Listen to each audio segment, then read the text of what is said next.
Hey everybody, so here we go, another circuits problem, and it's pretty simple circuit actually, but now we've got some real elements in it, not these black box type elements, okay? We've got a voltage source attached to a current source, a voltage source attached to a resistor, excuse me, all right?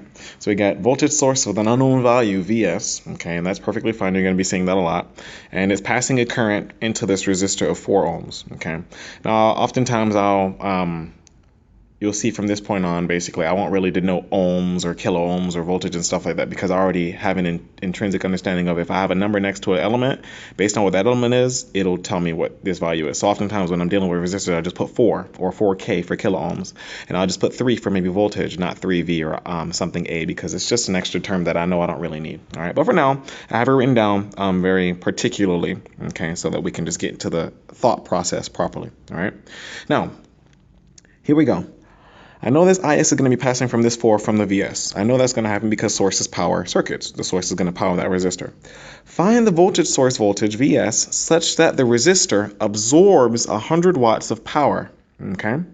Once you've found that, find IS. Okay?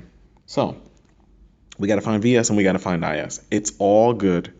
All we have to do is remember a couple little things. All right? It's always just a couple little things happening over and over and over. All right? First off, they say the word absorb. Once you see absorbs power, then that's going to tell you, first off, to use power. All right. Second off, what direction the power is going to be flowing. Okay. So remember, power equals V times by I, or I times by it doesn't matter. But then for a resistor, it's very particular. All right. Resistor, yes, you can have V times I, and that's for everything. But for a resistor, all right, because remember, a resistor, V equals IR. Oh, excuse me, not I divided by R, but just IR, I times by R. I can stick in I times by R for that, and I'm going to get V squared divided by R. Or if I stick in I equals V over R, just do the mathematics to this and stick that in here, what I'll get is I squared times by R. All right. So what happens is for power, for a resistor, I can have 1 V times I, 2 V squared over R, or 3 I squared times by R. And all of those give you the exact same number. So I have a lot of ability here when it comes down to the power. We follow me? So that's first. We know that we're dealing with power. We have one of these 3 equations that we're going to be utilizing. Secondarily, we know it's absorbing power. All right. Because it's absorbing power, the current has to be going from plus to minus because that's what happens. When current is following the passive sign convention, you're absorbing power. When it's going backward to the passive sign convention, you are erasing power. I'm sorry, delivering power. Excuse me. So I know the current is going from plus to minus. A lot of students think, oh, well, if this term is not drawn here, then it doesn't exist. That is not true. All right. All right, so here we go. Let's say it like this. This is the original drawing, all right? The only thing that was definitely made known to you is the direction of the current. So you're to assume that direction of the current. And if you solve and it becomes negative, then it becomes negative, and that will be your answer. Outside of what's already labeled on the circuit for you, you can label whatever you want. So if I know the current, the voltage has got to be like that, I just draw it on the circuit because I can do that, all right? It gives me a good visual of what's happening. So that's the voltage that's happening there, all right? And I can prove to you mathematically that this actually would assume this polarity, but that's with a voltage rule, all you have to do is start at the bottom of the voltage source, come back around. You'd prove that this has to go plus minus, all right? Just do it for yourself if you want the exact proof, all right?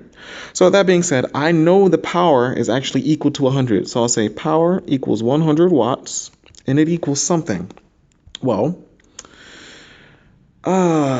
it's going to be equal to V times I or something. So I could say it's equal to the voltage on the resistor times by IS. I could say it's equal to the voltage on the resistor times squared divided by 4. I could say it's I squared times by R.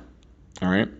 So with that being said, what I'll do is I'll say it's I squared times by R because IS is passing through the resistor. So I'll say first and foremost, it's IS squared times by R, where R was 4. All right, and with that, I can actually solve this for IS. IS equals, that's going to be 100 divided by 4 and take the square root. Well, this is 25. The square root of 25 is 5. All right.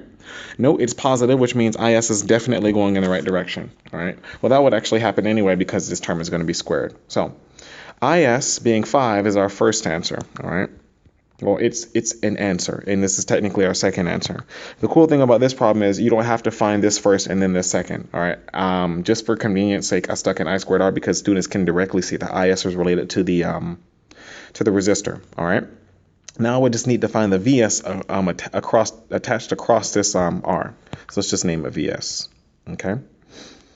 Actually, you know what we'll do? We'll name it VR because VS has already been taken. But I want to leave it to the students to prove that VS equals VR. They are the same thing, all right?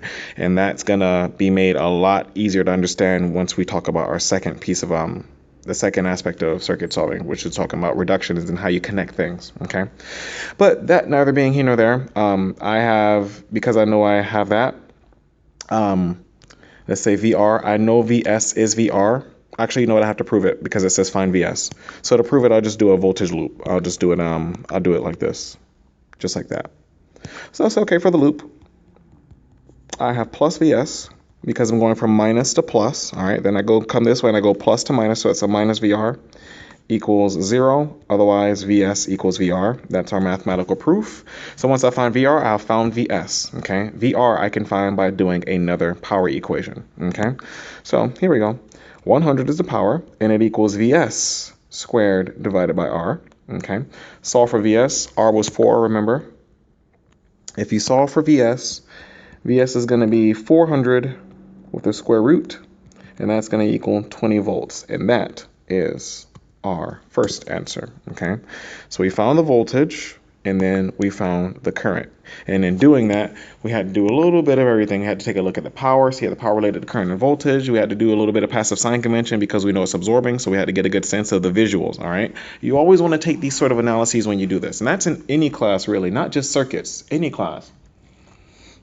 Because ultimately, if you don't fully understand the situation, how can you truly analyze it all the way? Or how can you truly fully analyze it, I guess you could say. All right, so there we go, and I hope this helps.